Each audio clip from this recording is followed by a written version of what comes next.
ఈ భూమ్మీద రెండు రకాల లోకాలున్నాయి. ఒకటి మన కంటికి కనిపించే లోకం, రెండవది మన కంటికి కనిపించని లోకం. మనకు ప్రభుత్వాలు కనిపిస్తాయి, నాయకులు కనిపిస్తారు, మీడియా కనిపిస్తుంది, రాజకీయ పార్టీలు కనిపిస్తాయి, గొప్ప గొప్ప కట్టడాలు కనిపిస్తాయి.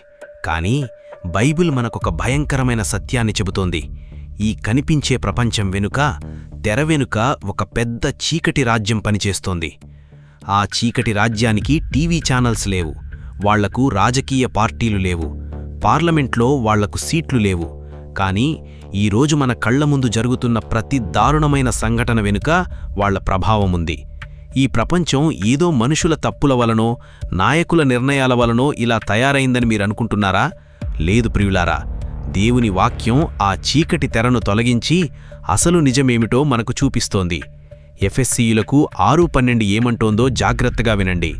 మన పోరాటము రక్తమాంసములతో కాదు, కానీ ప్రధానులతోనూ, అధికారులతోనూ, ప్రస్తుత అంధకార సంబంధులగు లోకనాథులతోనూ, ఆకాశమండలమందుండు దురాత్మల సమూహములతోనూ పోరాడుచున్నాము. ఈ ఒక్క వచనం మీరు ప్రపంచాన్ని చూసే కోణాన్ని పూర్తిగా మార్చెయ్యాలి. పౌలుగారేమంటున్నారు? మన అసలైన యుద్ధం మనుషులతో కాదు, మన పొరుగువారితో కాదు, ఏ రాజకీయ నాయకుడితో కాదు. మన కంటికి కనిపించే ఈ వినాశనం, ఈ పాపం వెనుక కనిపించని దురాత్మల సమూహాలు ఒక పద్ధతి ప్రకారం ఆర్గనైజ్డ్గా పనిచేస్తున్నాయి. అపవాది రాజ్యం ఏదో గందరగోళంగా ఉండదు. అందులో ప్రధానులు, అధికారులు, చీకటి శక్తులు ఒక పర్ఫెక్ట్ ప్లాన్తో పనిచేస్తున్నాయి. ఇదేదో కార్టూన్ కాదు, ఇది దెయ్యాల కథ కాదు, ఇది దేవుని వాక్యం చెబుతున్న ఒక చేదు నిజం. ఈ తరం చేస్తున్న అతిపెద్ద పొరపాటేమిటో తెలుసా? చాలామంది క్రైస్తవులు కూడా ఈ చీకటి రాజ్యం అసలు లేదన్నట్లుగా బ్రతికేస్తున్నారు.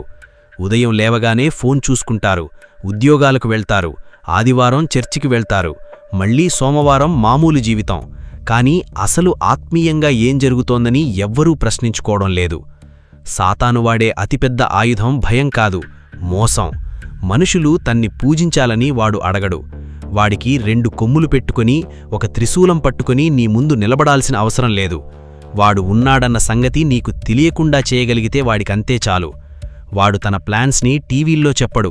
మన రోజువారీ జీవితంలో, ఈ లోకపు కల్చర్లో, ఎడ్యుకేషన్లో వాడి విషాన్ని చాలా సైలెంట్గా ఎక్కిస్తాడు. 2 కొరింథీయులకు 4:4లో ఒక భయంకరమైన మాట ఉంది. ఈ యుగ సంబంధమైన దేవత అవిశ్వాసుల మనసులను గ్రుడ్డివారిగా చేసెను. అపవాది అసలు లక్ష్యం మనుషులను ఏదో తప్పులు చేసేలా చేయడం మాత్రమే కాదు, క్రీస్తు యొక్క మహిమ వారికి కనబడకుండా వారి కళ్లకు గంతలు కట్టడం. మనుషులు ఎప్పుడూ బిజీగా ఉండాలి, దేవుని గురించి ఆలోచించే సమయం వారికుండకూడదు. ఎప్పుడూ ఎంటర్టైన్మెంట్, ఎప్పుడూ ఫోన్లు, ఎప్పుడూ ఏదో ఒక పనుల్లో మునిగిపోవాలి. ఈ భూమ్మీద ఉన్న ఆస్తుల కోసం పరిగెడుతూ నిత్యత్వం గురించి మరిచిపోయేలా చేయడమే వాడి అసలు ప్లాన్. అందుకే ఈ రోజుల్లో పాపమనేది చాలా అందంగా ప్యాక్ చేయబడి వస్తోంది. దేవుని మీద తిరుగుబాటు చేయడాన్ని స్వేచ్ఛ అని పేరు పెట్టారు. గర్వంగా జీవించడాన్ని కాన్ఫిడెన్స్ అంటున్నారు. కామాన్ని ప్రేమ అంటున్నారు. పాపంతో రాజీ పడ్డాన్ని టాలరెన్స్ అంటున్నారు. చీకటి ఎంత అందంగా వస్తోందో చూశారా? ఏదేను తోటలో సాతాను హవ్వ దగ్గరకు కత్తి పట్టుకుని రాలేదు. దేవుడు నిజముగా ఈ మాట చెప్పెనా అని ఒక చిన్న ప్రశ్నతో వచ్చాడు.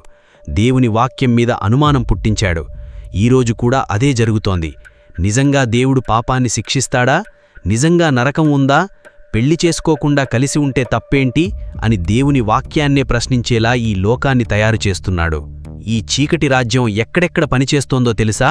మన ఎంటర్టైన్మెంట్లో, మన టీవీ సీరియల్స్లో, మన స్కూల్స్లో ఈ లోకనాయకత్వంలో పనిచేస్తోంది. యెషయా 5:20 ఏమంటోందో తెలుసా? కీడు మేలనియూ, మేలు కీడనియూ చెప్పుకొను వారికి శ్రమ. ఈరోజు ఈ లోకం అలాగే తయారైంది. ఏది పాపమో దాన్ని గొప్పగా సెలబ్రేట్ చేసుకుంటున్నారు, ఏది పరిశుద్ధతనో దాన్ని చూసి నవ్వుతున్నారు. ఇది కేవలం సమాజంలో వస్తున్న మార్పు కాదు దేవుని బిడ్డ, ఇది ఒక భయంకరమైన ఆత్మీయ పోరాటం. ఈ పోరాటం కేవలం చర్చి బయట మాత్రమే లేదు. సాతాను వాడే అతి క్రూరమైన వ్యూహం ఏమిటో తెలుసా? సంఘాన్ని బయట నుండి నాశనం చేయడం కాదు, సంఘాన్ని లోపల నుండి, ఫ్రమ్ ద ఇన్సైడ్ పాడు చేయడం. వాళ్లు చర్చికి వెళితే వెళ్లనివ్వు, కానీ ఆ చర్చిలో మారుమనస్సు గురించి వాక్యం ఉండకూడదు. వాళ్లు యేసు అనే పేరు వాడితే వాడనివ్వు, కానీ అది పరిశుద్ధత లేని యేసు, పాపాన్ని గద్దించని యేసు, సిలువ లేని యేసు. జనాలకు నచ్చినట్లుగా వారి పాపాలను సమర్థించే ఒక అబద్ధపు బోధ సంఘాల్లోకి వచ్చేసింది. 2 కొరింథీయులకు 11:14లో ఒక భయంకరమైన మాట ఉంది. సాతాను తానే వెలుగుదూత వేషం ధరించుకొనుచున్నాడు. సాతాను ఎప్పుడూ చీకటిలా రాడు. కొన్నిసార్లు వాడు వెలుగులా వస్తాడు. అబద్ధపు బోధ చాలా ప్రేమగా అనిపిస్తుంది. రాజీపడ్డం చాలా గొప్పగా అనిపిస్తుంది.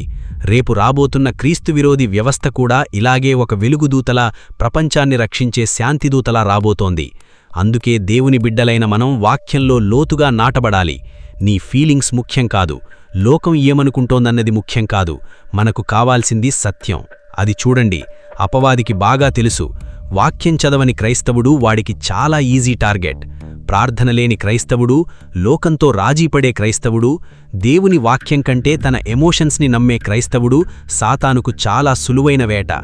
అందుకే ఎఫెసీయులకు 6వ అధ్యాయం చెబుతోంది, దేవుడిచ్చు సర్వాంగ కవచమును ధరించుకొనుడి. సగం కవచం కాదు, దేవుడిచ్చే పూర్తి కవచం. మన చుట్టూ అబద్ధాలు ఉన్నాయి కాబట్టి సత్యము అను దట్టి కట్టుకోవాలి. పాపం మన హృదయం మీద దాడి చేస్తోంది కాబట్టి నీతి అను మైమరువు తొడుక్కోవాలి. సాతాను వేసే అగ్నిబాణాలు ఆపడానికి విశ్వాసము అను డాలు పట్టుకోవాలి.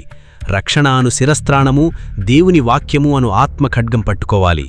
కానీ ఈ రోజుల్లో చాలామంది క్రైస్తవులు ఎలా ఉన్నారో తెలుసా? పోరాటం చేయకుండానే విజయం కావాలనుకుంటారు. ప్రార్థన చేయకుండానే ఆత్మీయ శక్తి కావాలనుకుంటారు.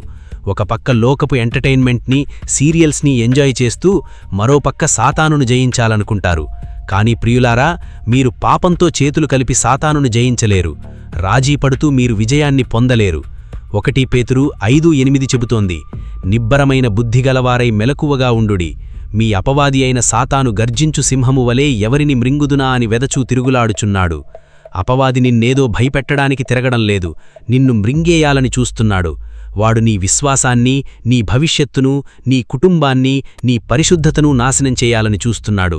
అన్నిటికంటే ముఖ్యంగా నిన్ను యేసుక్రీస్తు నుండి దూరం చేయడమే వాడి అసలు లక్ష్యం. కానీ మీకొక శుభవార్త చెబుతున్నాను వినండి. సాతాను శక్తివంతుడే కావచ్చు, కానీ వాడు సర్వశక్తిమంతుడు కాదు. వాడు తెలివైనవాడే కావచ్చు, కానీ సర్వజ్ఞాని కాదు. వాడు దేవునితో సమానమైనవాడు కాదు. వాడు దేవుని చేత సృష్టించబడిన ఒక దూత మాత్రమే. వాడి ఓటమి ఎప్పుడో ఖరారు చేయబడింది. కొలసీయులకు 2:15లో ఒక అద్భుతమైన మాట ఉంది. ఆయన, యేసయ్య, ప్రధానులను, అధికారులను నిరాయుధులనుగా చేసి శిలువచేత జయోత్సవముతో వారిని పట్టి బహిరంగంగా వేడుకకు తెచ్చెను. శిలువ అనేది ఓటమి కాదు ప్రియులారా, శిలువ అనేది ఒక మహావిజయం.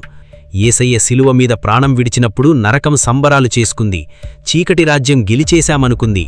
కానీ 3వ రోజు ఉదయం యేసుక్రీస్తు మరణాన్ని జయించి సజీవుడుగా లేచినప్పుడు ఆ పాతాళ పునాదులు కదిలిపోయాయి.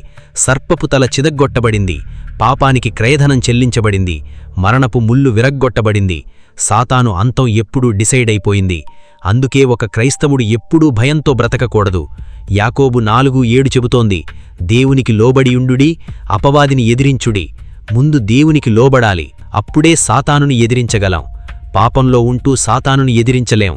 పశ్చాత్తాపం, పరిశుద్ధత, యేసయ్యకు సంపూర్ణంగా లోబడటమే నీ ఆత్మీయ పోరాటానికి అసలైన పునాది. నా ప్రియమైన సహోదరీ, సహోదరుడా, దయచేసి మేల్కో. ఈ అంత్యదినాల్లో నిద్రపోవద్దు.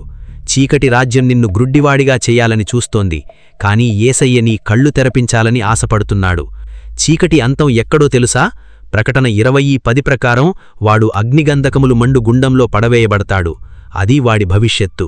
మరి నువ్వు ఆ అపవాది నడిపిస్తున్న లోకం వెంట ఎందుకు పరిగెడుతున్నావు? పాపంతో ఎందుకు రాజీపడుతున్నావు? మనం విజయం కోసం పోరాడటం లేదు దేవుని బిడ్డ.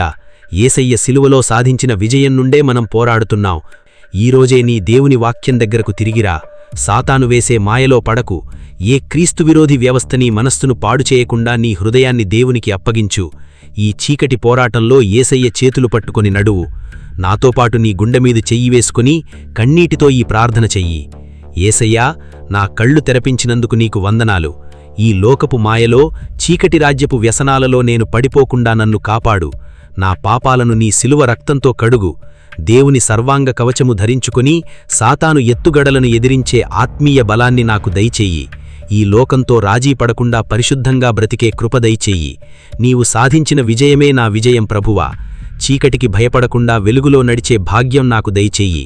నీ రాకడ కొరకు నన్ను సిద్ధపరచు. యేసునామంలో అడుగుచున్నాము, ఆమేన్. నా ప్రియమైన బిడ్డలారా, ఈ మాటలు నీ హృదయాన్ని తాకి ఉంటే, ఏ చీకటి రాజ్యానికి భయపడకుండా యేసయ్య ఇచ్చిన విజయంతో నేను ముందుకు వెళ్తానని నువ్వు మనస్ఫూర్తిగా తీర్మానించుకుంటే, వెంటనే కామెంట్స్లో యేసయ్యే నా విజయం, జీసస్ ఈజ్ మై విక్టరీ అని టైప్ చేయండి. దేవుడు మిమ్మును దీవించి సత్యంలో నడిపించునుగాక. God bless you. Strength in grace. It's all about Jesus.